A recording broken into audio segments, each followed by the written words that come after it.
கரூர் மாவட்டம் குளித்தலை அருகே தோகை மலை பகுதிகளில் பெய்த கனமழை காரணமாக கல்லடையில் உள்ள 184 ஏக்கர் பரப்பளவு கொண்ட குளம் நிரம்பி தண்ணீர் வெளியேறிக் கொண்டிருக்கிறது. கூடுதல் தகவல்களை செய்தியாளர் சிவாவிடம் கேட்கலாம். சிவா, அங்கு குளம் நிரம்பி தற்போது தண்ணீர் வெளியேறுகிறது. இதனால சுற்றுவட்டார பகுதிகளில் ஏதேனும் பாதிப்பு இருக்கா? அங்க இருக்கக்கூடிய நிலப்பகுதிகளினுடைய நிலவரம் எப்படி இருக்கு? மாவட்டம் குளித்தலை அருகே தோகைமலை பகுதியில் நேற்று இரவு தொடர் கனமழை பெய்தது. நேற்று ஒரு நாளில் மட்டும் அப்பகுதியில் 13 சென்டிமீட்டர் மழை அளவு பதிவாகியுள்ளது. இதனால் தோகைமலை அருகே கல்லடையில் உள்ள 184 ஏக்கர் பரப்பளவு கொண்ட குளமானது நிரம்பி அதிலிருந்து தண்ணீர் தற்போது வெளியேறிக் கொண்டிருக்கின்றது.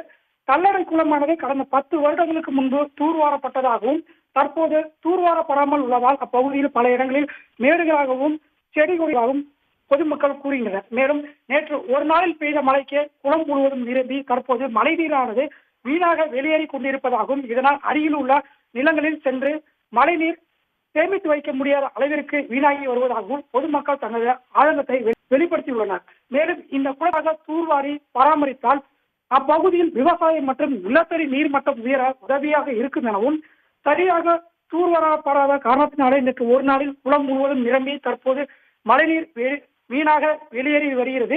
எனவே சம்பந்தப்பட்ட துறை அதிகாரிகள் மற்றும் தமிழ்நாடு அரசு நடவடிக்கை எடுத்து குளத்தினை தூர்வார வேண்டும் எனவும் அப்பகுதி பொதுமக்கள் தங்களது கோரிக்கையாக வைத்துள்ளனர். தகவல்களுக்கு நன்றி சிவா. உடனுக்குடன் செய்திகளை தெரிந்து கொள்ள சன் நியூஸ் பெல் ஐகானை கிளிக் பண்ணுங்க.